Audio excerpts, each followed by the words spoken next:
Kenya's public debt has been increasing at an alarming rate in the last 8 years. As of June this year, our public debt was 6.6 trillion shillings. But how does debt affect the citizen beyond the common statements such as each Kenyan citizen, including those being born now, owes creditors at least 139,000 shillings due to public debt? So, beyond the cliches, what does it mean when the government keeps on getting loans? Lakini lazima tutafute pesa kwa sababu zetu hazitoshi, ndio tuhakikishe ya kwamba the needs of the people are also met. But we must borrow, which I agree, in a manner that we are sure we can actually service the debt that we incur. From 2013 to 2019, we've seen our public debt go from almost 1.2 trillion to about 6 trillion. You see, the whole economy is crumbling. When government has no revenues to invest in the economy, it means that everyone is going to suffer, and most of the time, it's the young people and the vulnerable people in the economy who will suffer most. Is Kenya on the verge of a debt distress? What is the implication of that moving forward? Africa Uncensored digs deep into these questions, seeking answers and highlighting how the appetite for foreign debt-financed infrastructure has devastated various sectors in the country.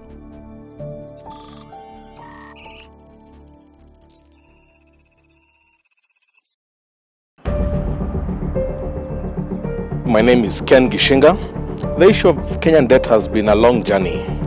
And let me first start by saying that debt in of itself is not a problem. Almost every country in the world has debt.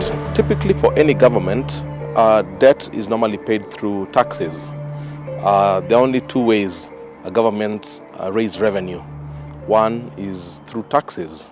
So the big challenge we are facing in terms of managing our public debt is the economy has not been doing very well.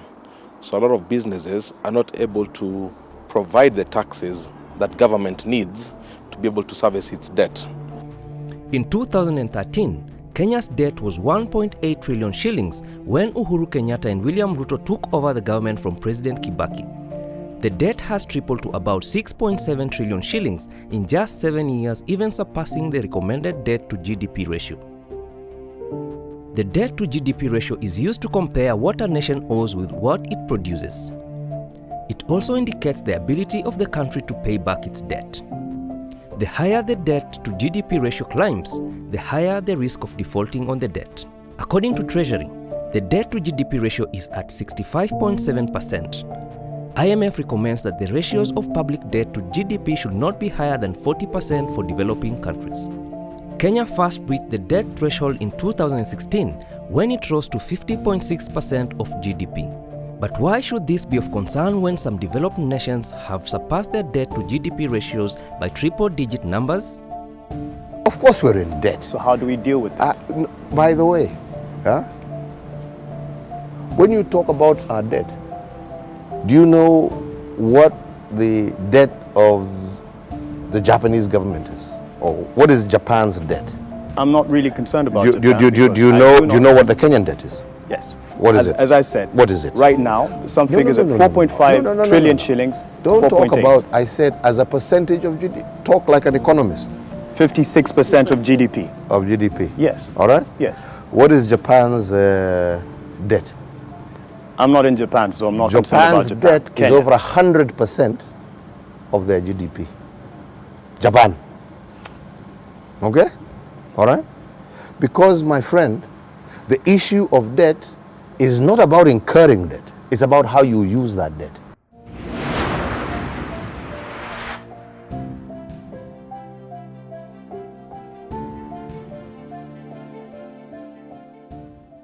A lot of people say that the US has over 100% debt to GDP.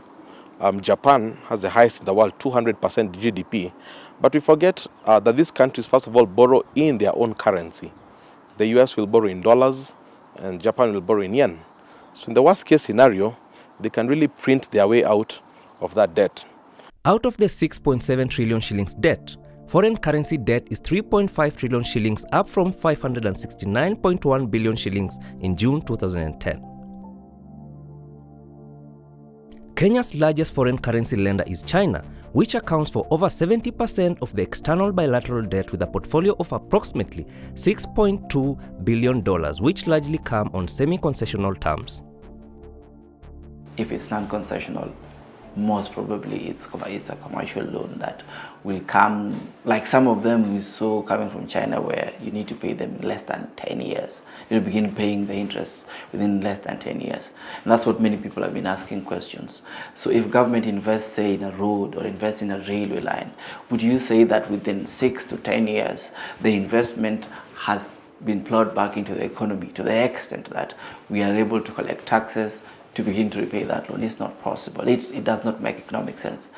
So my name is Kenneth Okwaro. I work with the Africa Center for People, Institutions and Society. Our organization does research in public policy and analysis around how governments implement policies and how they impact the lives of their citizens. The main difference when one borrows in foreign currency such as the dollar as opposed to borrowing in local currency such as the shilling is that the borrower is exposed to currency risk. So, for instance, if today a young farmer by the name Wanjiku takes 1,000 loan from a bank at the exchange rate of 100 shillings, she will take home 100,000 shillings. When her loan matures in a year, what Wanjiku will pay back will depend on the changes in the value of the dollar against the shilling. If the shilling gained against the dollar and the exchange rate is 90 shillings, she will be smiling to the bank because she will pay back 90,000 shillings plus the interest. However, if the shilling weakened against the dollar to the rate of 110, she will pay back 110,000 shillings plus the interest. So, when Kenya borrows in foreign currency, we are exposed to such dynamics, and in current times we have been on the losing end as the shilling has not been gaining but weakening. Problem with debt is if you use it to consume. All right? I am confident that Kenyan debt, which is why it is so solid, is for infrastructural development that will benefit not just our generation, but future generations. Are we borrowing for the right reasons? In many cases, the initial reasons why it begins are very noble. We want a road that is going to connect this place to this other place to increase, movement and transportation and stuff. But eventually, either we change those plans, we adjust them, we increase the costs, then it just becomes weird.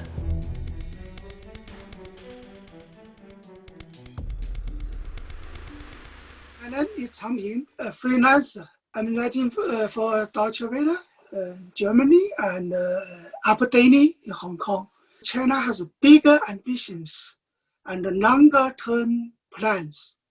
There is an official document called China's Second Africa Policy Paper, published in December of 2015. In this lengthy document, we can find the words economy, culture, society, political parties, governments, military, technology, almost everything except democracy, freedom, and human rights. This is the essential core of the Chinese model. The point is not so much the debt trap itself, but how much power African people and African countries have to negotiate. Most of the China loans are for building infrastructure, and they come with conditions such as Chinese contractors are given the contracts to implement the projects. Some of the projects implemented through the loans include the Lamu Port 3 bus for 48 billion shillings and the SGR project, Mombasa to Nairobi, which cost 327 billion shillings. The latter has been an emotive and controversial subject among many Kenyans. I think the challenge most economists have wrapping their mind around it is the fact that over $3 billion was spent to it, about 320 billion shillings.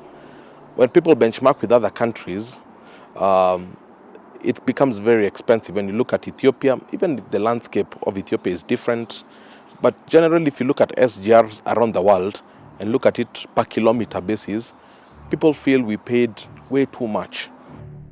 Despite growing concern about the cost of the SGR, the Nairobi-Mombasa project was completed and launched in May 2017, just 3 months to the general election. This came with a promise of a better and prosperous future for the port of Mombasa and a boost in the economy of the coastal region. And the investments that we're making can only increase the level of business for Mombasa Port and increase the number of people who will be employed in this port. That will increase the prosperity of the people of Mombasa. Even though they were promised a brighter future as a result of the SGR, this was far from the truth. Mimi naitwa Salim Karama. Mimi ni mfanyaji biashara wa transport na makazi yangu ni Mombasa. Tumekuwa na kazi ya transport kwa muda mrefu, manake ilikuwa ni ya wazee. Lakini kufikia miaka hii ya karibuni 2-3, mambo yalibadilika kibiashara Mombasa. Kwa hivyo tumepata madhara makubwa kibiashara transport kutokana na wakati SGR ama serikali ikilazimisha makasha yapakiliwe kwa njia ya treni. In a bid by the government to increase its revenues to enable payment of the SGR loan, the Ministry of Transport gave a directive that all goods from the port of Mombasa had to be transported through the SGR to the Nairobi Inland Container Depot. This directive was later on reversed, but the Mombasa economy has never recovered. What we came to engage the national government about is how do we handle the transition? What mitigation measures should be put in place so that the residents, the business people, stakeholders can live side by side with the SGR. And we said that because the directive had been issued by the CG of KRA and the MD of KPA without full consultations, within 2 days actually, we directed that it be reversed and it remains suspended. However, the business community still feels the impact of the directive several months after the CS claimed to have reversed it. Imeniathiri mimi kama mimi Salim Karama. Kuna vijana ambao ilikuwa nimewaajiri kazi katika hizi truck. Mimi nilikuwa na truck 2. Truck moja zimekaa, imebidi nipeane mtu ile kichwa. Ndio ile kichwa nilikwambia nilipeana kwa sababu hakuna kazi.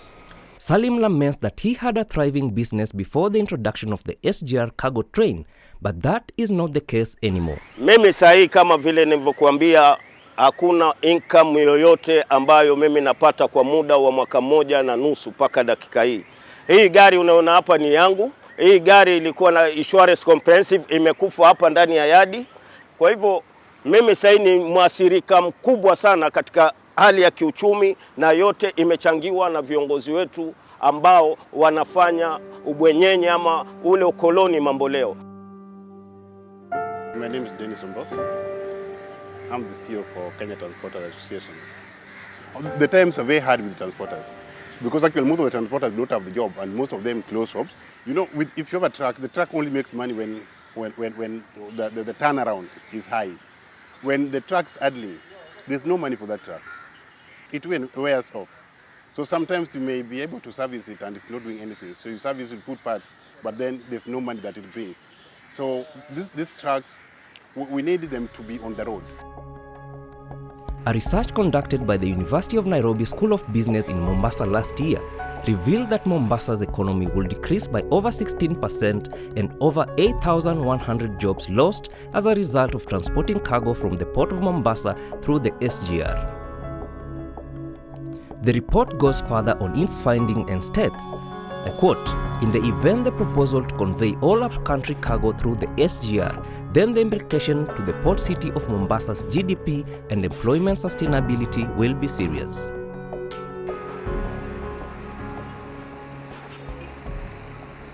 Niko na almost 1 year sijafanya kazi mahali.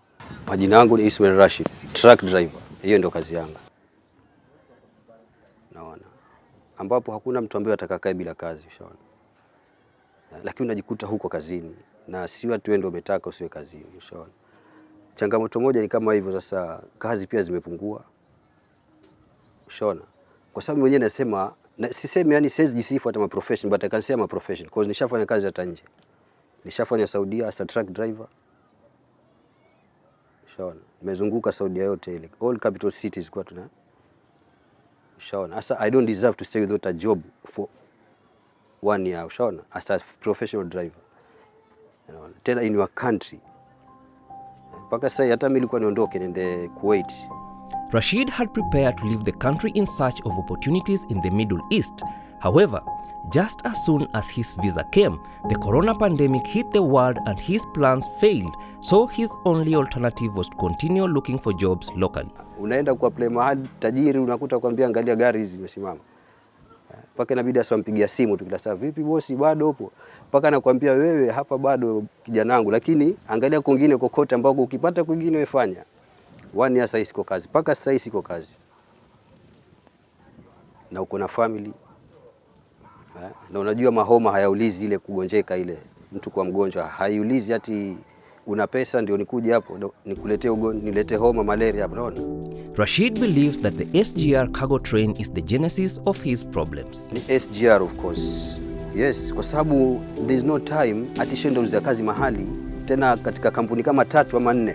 Ama hata mwenyewe ukikaa ukitembea katika hizi yadi as a driver unakuta trucks zimesimama hapo. Though living in 2 different estates separated by the Mombasa Central Business District, Gabriel Nyange and Rashid Ismail have 2 things in common. They both worked in the transport sector and both are now jobless. I'm the breadwinner of a very young family because I just got married 2 years ago and had my first daughter just approximately a year ago because she's now 7 months old.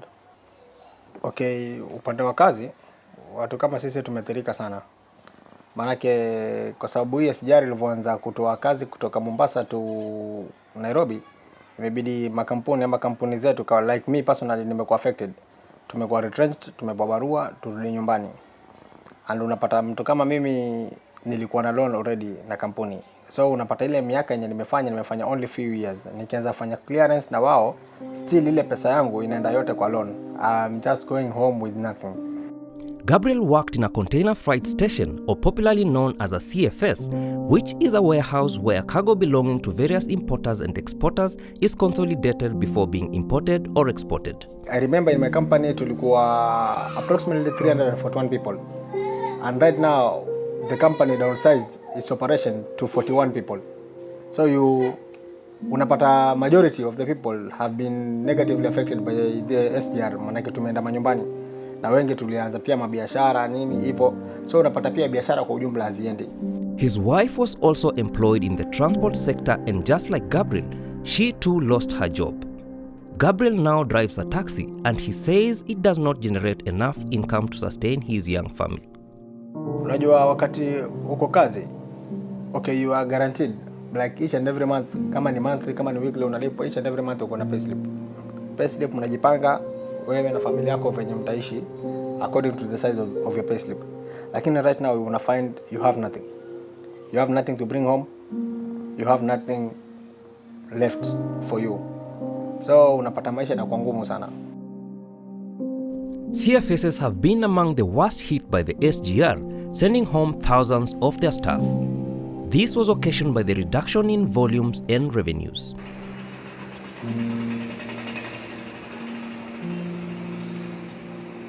My name is Khalif Khalifa.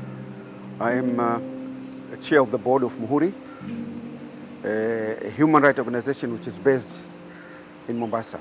Companies can afford to move away from Mombasa, but people cannot afford relocating from Mombasa to other counties. And this is not right. It is unconstitutional. You have CFSs, almost about 21 or 22 of them. Now they are rendered useless. Okay, big merchant companies now they are closing or relocating to other ports like Dar es Salaam. Now all these thousands of people will lose their jobs. Definitely they are lose. They've already lost. They're going to lose more and more and more.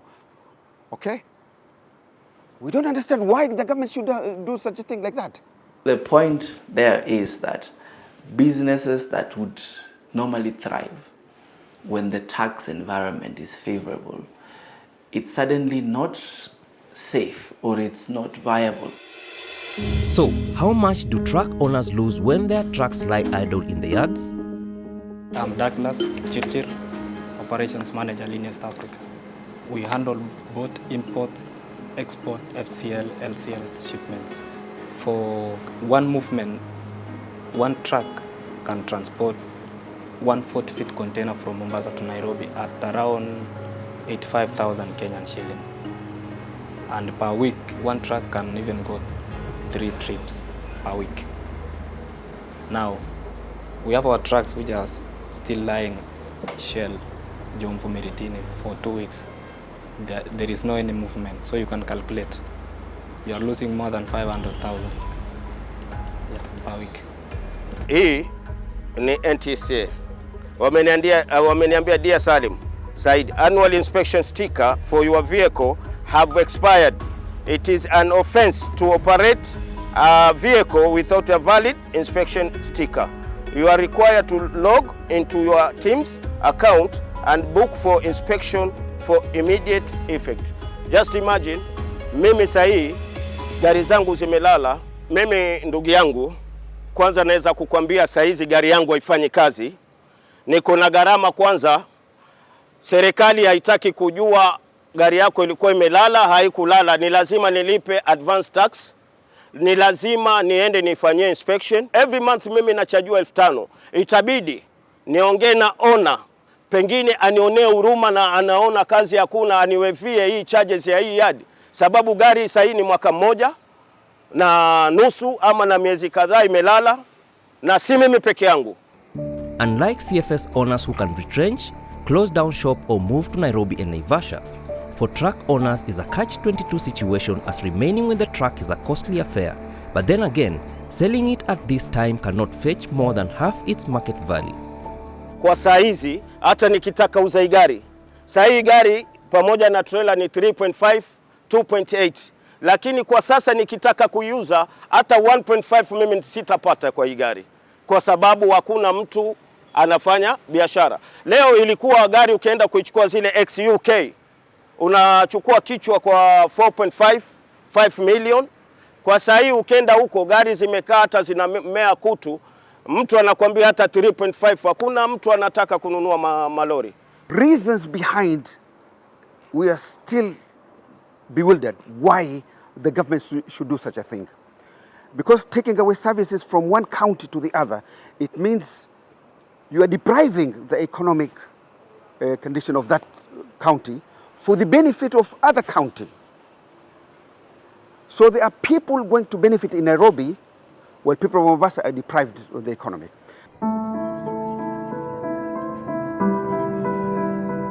Niambie pale kuna kazi niende. Maana sisi wote hatuwezi kura Mombasa twende Naivasha. Kwa majina mimi ninaitwa Mama Chebeti ama Felista. Mimi ni mwanabiashara. Niko na hii kibanda changu yenye mnakiona hapa mbele yenu. Ni kibanda ya chakula pakubwa sana. Mimi nilikuwa napika kama bandari 3 kwa siku ama bandari 4 ya chakula, lakini kwa sasa napika kama bandari 1. Na hata hiyo moja kwisha ni shida. Nilikuwa na wafanyikazi 6. Ambapo hao wafanyikazi 6 kila mmoja ukumlipa 300 kwa siku. Hiyo ni pesa ngapi? Kwa sasa siwezi kumanage kuwalipa. Mpaka nichukue kama 4 ndio waingie, wengine watume waende hofu. Kwa siku nilikuwa ninaweza kwenda nyumbani na 15,000 kama nimenunua kila kitu. Lakini kwa sasa siwezi nikaziona. Kama ni kwenda nyumbani labda 2,000 ama 3,000 ndio naweka mfukoni ndio niondoke. Na bado sijanunua stock. Tumejaribu kulilia serikali yetu, lakini hatuoni kana kwamba serikali inatusikiza. Sisi ni wazazi. Tumezaa, tuko na watoto. Watoto wetu wanasoma. Lakini kwa sasa tunaona pahali penye tunaelekea watoto wetu hawataweza kusoma, na hasa katika kaunti ya Mombasa. Kweli unaona kijana anakuja kwako anakuambia mama sijakula kitu tangu asubuhi. Nikatie tu hata chapati mbili tu, nikule tu, nishikilie tumbo. Na hana lolote ya kukupa. Unamwangalia, unamhurumia kwa kuwa wewe ni mzazi. Lakini ukimpa leo, kesho utampa. Huwezi kumpa kila siku. Mwaka ujao kama vile wanasema watapeleka mzigo yote iende Naivasha. Nafikiri Mombasa itaisha completely. Hakuna kitu itabaki Mombasa. Na hao watu wote watahama. Wale watabaki labda ni wenye kuzaliwa. Na hao wenye kuzaliwa pia watakula nini? Na hizi mijengo zote yenye wamejenga huku watafanyia nini? Ninaomba kabisa kama Uhuru anaweza. Hayue kana kwamba yeye ni binadamu kama sisi. Yeye halizaliwa kama sisi. Sisi tulimchagua kama kiongozi. Na kama inawezekana, haangalie. Hii kitu si ya mtu, atakaa miaka yake itaisha, hatawacha mwingine atakuja kutawala pia na sheria zake. Lakini yeye asiwache machozi ya watoto imulilie kwa kulala njaa. Details of the SGR contract have always been a thorny issue for the government, especially with a growing concern that the Port of Mombasa might have been signed off as collateral for the loan. The Chinese government themselves say that that is nonsense, that it doesn't exist. Yeah, I am telling you, it doesn't exist. All right? You want a copy of the contract? My friend, I'll get it to you tomorrow. And if you prove your point that it exists, that there is anywhere, yeah, then you will have a point. Okay. Tafadhali jameni, hii mambo ya porojo, jameni, hii ni watu ya porojo. Even though the president promised to make public the SGR contracts in December 2018, this is yet to happen. Instead, Kenyans have been treated to shocking leaks of the contract. Revelations that Kenyans were shortchanged during negotiations for the construction of the standard gauge railway. Details seen by NTV show the exaggerated cost for goods and services procured by the parties that signed the initial agreement in 2012. In the Pillars of Greed expose by Daily Nation, Kenyans were given a glimpse of what cost might have made the taxpayer incur the 327 billion shilling cost. For instance, the grass used for landscaping cost 1 billion shillings. Furnishing of the chief engineer's offices cost 57 million shillings. 2 LaserJet printers cost 513,700 shillings, yet the market price for the same range between 40 to 50,000 shillings. 45-seater shuttle buses for staff was bought at an inflated cost of 25 million shillings. A state-of-the-art 45 bus would cost between 10 to 15 million shillings. The taxpayer also coughed up 239 million shillings for entertainment for the expatriates as they worked on the SGR project. Also, in the special audit report by the Auditor General on the account of the National Land Commission, the Auditor General identified irregularities and weaknesses of the SGR land acquisition process. For instance, the National Land Commission paid 221 million shillings to Kebeiwo Investment, a private company, for 4 properties that were along the Embakasi Station Railway Reserve, which means they bought back land that belonged to Kenya Railways. According to the audit report, a further 4.5 billion shillings was used to acquire land that might have been public land. Even though it is a common belief at the coast that the people of Nakuru County are the biggest beneficiary of the recently launched Inland Dry Port, this is not the case, at least as of now, according to some residents of Nakuru County.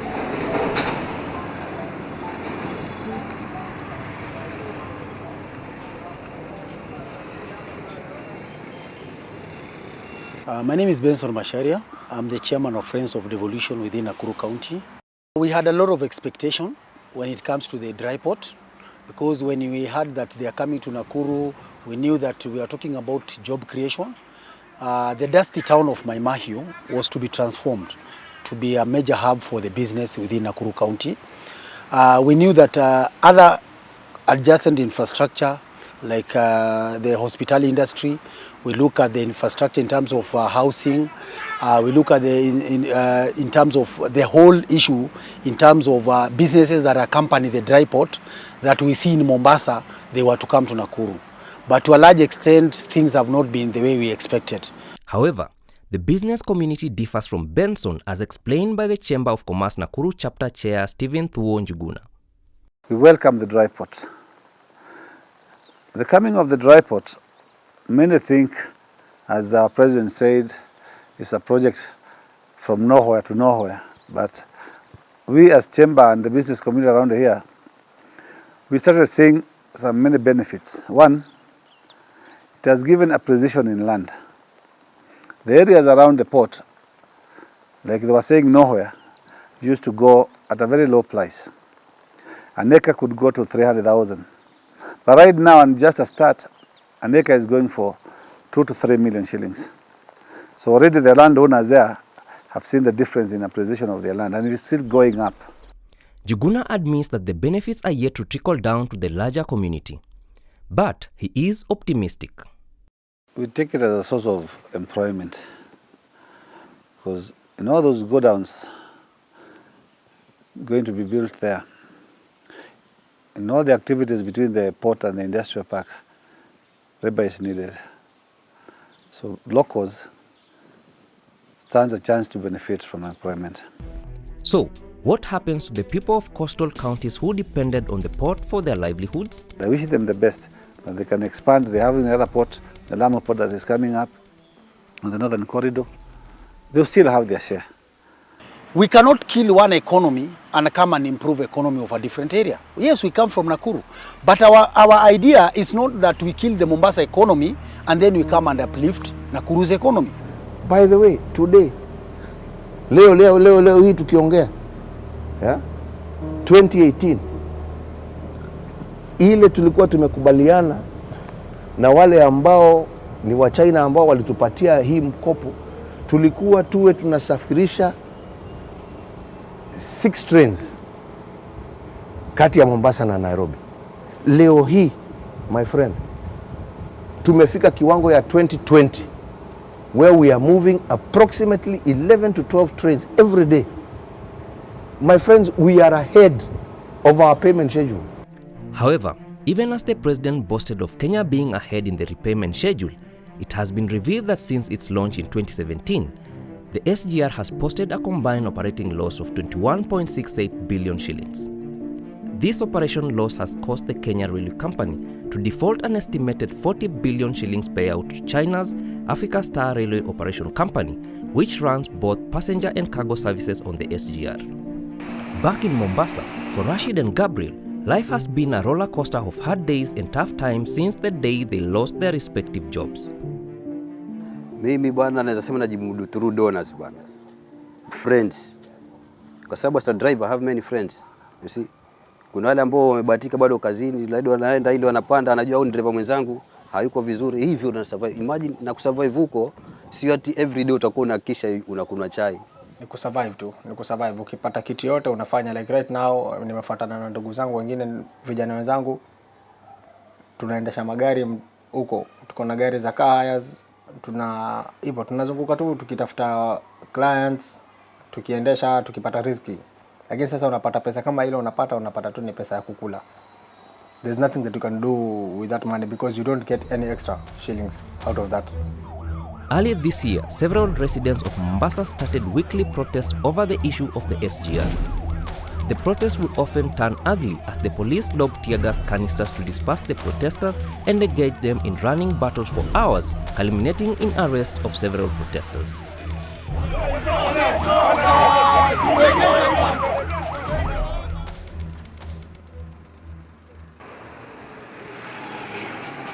Wakati nikianza familia I had a lot of goals in my mind. Mabiashara nimefungua. Biashara nimekuwa nazo. Lakini zimecollapse kwa sababu wateja hakuna. So nilikuwa nishaona in the near future, maana yake loan zangu nilichukua kuna loan nimechukua actually last year. Nafaa nilipe for 3 years. So napata back, nimerudi nyumbani na mzigo. Badala nirudi na relief. Unaweza kopa, hata mtu anaweza kuwa na ile morale ya kukupa pesa akijua uko kazini utamrudishia. Lakini sasa ndio hivyo. Wewe paka inabidi ufanyeje ndio. Waanza kula miti ya madamu, Kilifi. Une malaria itoke. Ndugu yangu, ndio sababu mimi naongea na machungu sana. Kwa sababu nimekuambia hakuna aibu mtu akisema ukweli. Paka saizi mimi sijakula chakula. Mimi paka saizi leo itokee emergency yoyote, sina uwezo wa kupeleka mtoto wangu hospitali mzuri. Kwa hivyo ndugu yangu, ni machungu makubwa sana. Wewe ikiwa unaanza kuenukia, wewe ikiwa unajaribu, alafu unakuja unakuta serikali yako ndio inakugandamiza. Everyone out there will tell you that things are hard. And it did begin with COVID, did it? From like September last year, everyone was complaining. Businesses shutting down by 7. Zimefungwa. Everyone has gone. Everyone tells you pockets are dry. Meaning money is not in the economy. Money is somewhere else. And perhaps that's where the country or people in this country need to train their eyes. Where is that money? Because the KRA taxes people. I think Mombasa tukiendelea hivi hakuna future. Ile kusema tu ukweli, hakuna future kwa sababu initially we were too dependent on tourism. Tourism ndio hiyo imekufa. It is totally dead. Tukakuja evolve, tukakuwa tuna depend na port operations. Port operations ndio hii, na unasikia bado wanataka kufungua Naivasha na bado ya Kisumu pia inafunguliwa.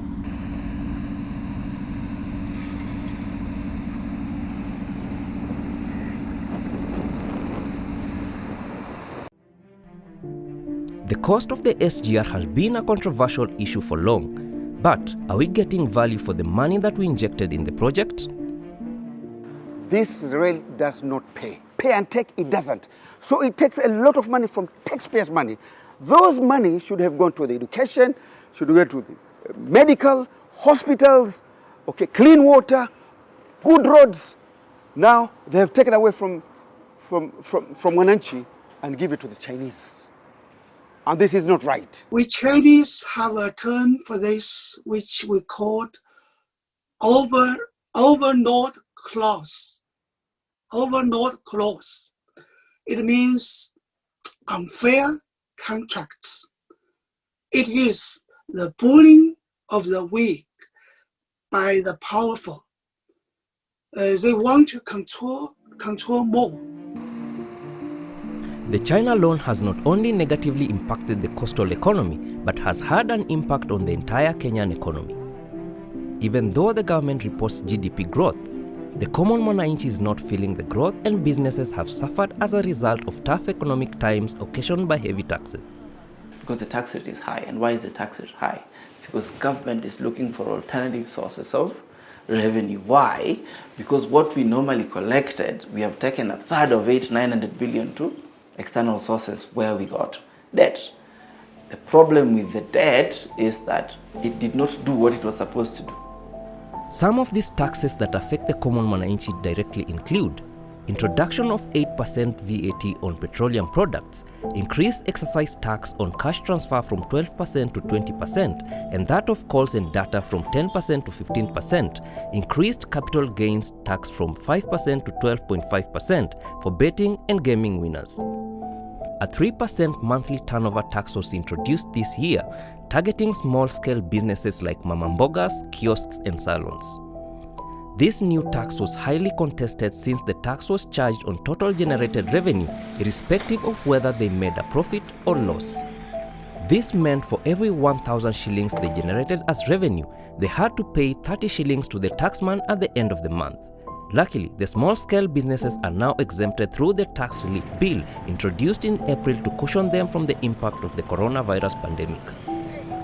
Companies have also been affected by the debt in various ways, such as the government imposing new taxes and increasing existing taxes to generate more revenues. For any business to be able to thrive, it needs to have tax breaks. Anytime you put a lot of barriers in the ways of small businesses, it means the entrepreneurs will choose to close shop and to go into something else. The Chinese loans also come with a lot of bilateral collaboration and businesses. However, the trade between Kenya and China is not balanced. There is a big trade imbalance between Kenya and China, as Kenya imports a lot from China, but China imports very little from Kenya.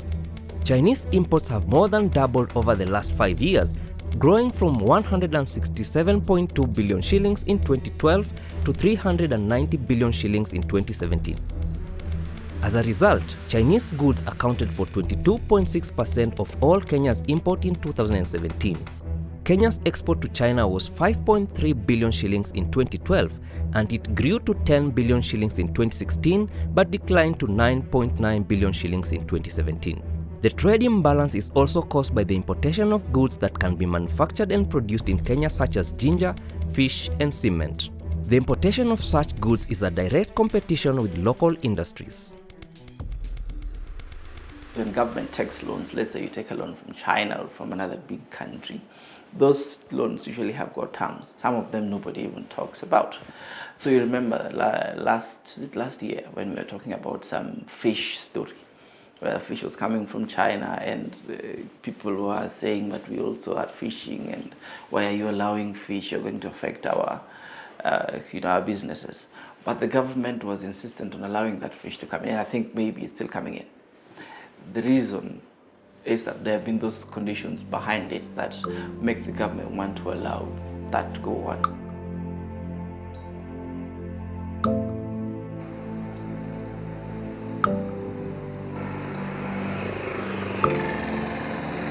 Katika hili ziwa la Victoria, samaki mkubwa ni ule anaitwa mbuta.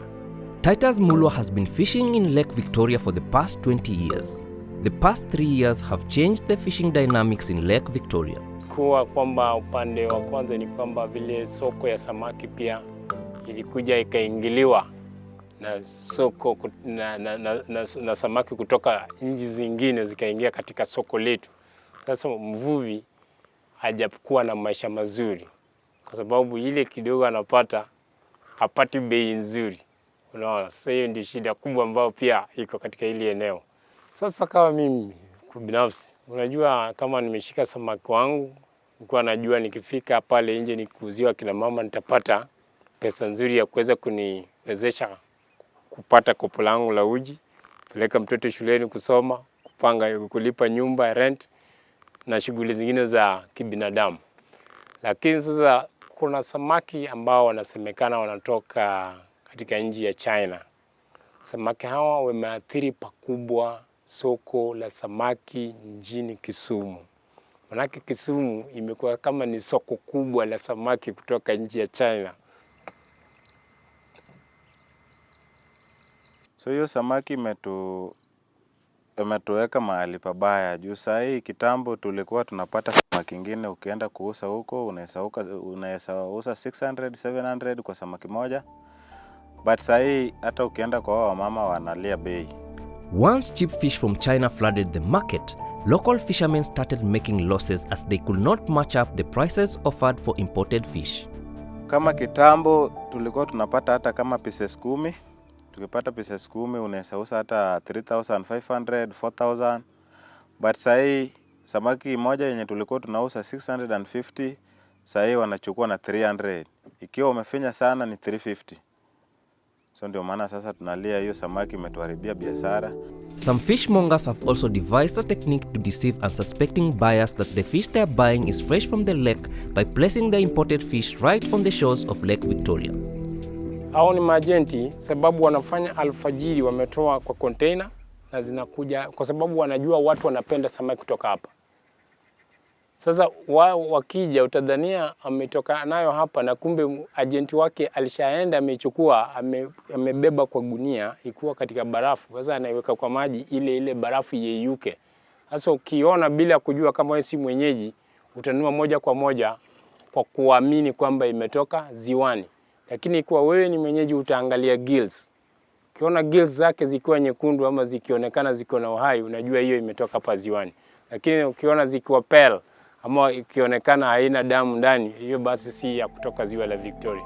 Michael believes that the government has sanctioned the flooding of fish from China to the Kenyan market. Ni kama serikali inaleta hii samaki juu from China mpaka hapa, hesi kuja kama government hajajua hii mambo. So ni kama hii serikali ndio inaleta hizo samaki, ama kuna wengine wameingia na hao wanafanya combination.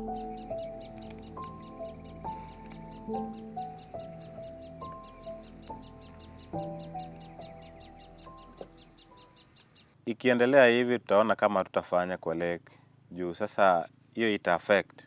So itabidi watu wengi lake itabakia wachache, ile tu itabaki ile unapata samaki kidogo unaenda kukula kwa nyumba. Samaki wakiendelea kutoka China, mimi naona kwamba sisi tutakuwa tumeisha. Manake bila shaka tutakuwa na lingine la kufanya. Ni kufunga virago na kutafuta labda namna nyingine ambayo hatujui itakuwa nini. I think that we need to be more involved in these issues of public finance now more than ever, because we are feeling the pinch. I think perhaps no one is telling us that what you're feeling in your pocket has a lot of correlation with the bad debt policies that have been made over the past 7 to 10 years. If the cycle of borrowing money and investing in mega projects sum at overpriced rates or unfavorable loan conditions, and if nothing is done about the unbalanced business between Kenya and China, Kenyans will continue facing tough economic times and many more will lose their businesses and jobs.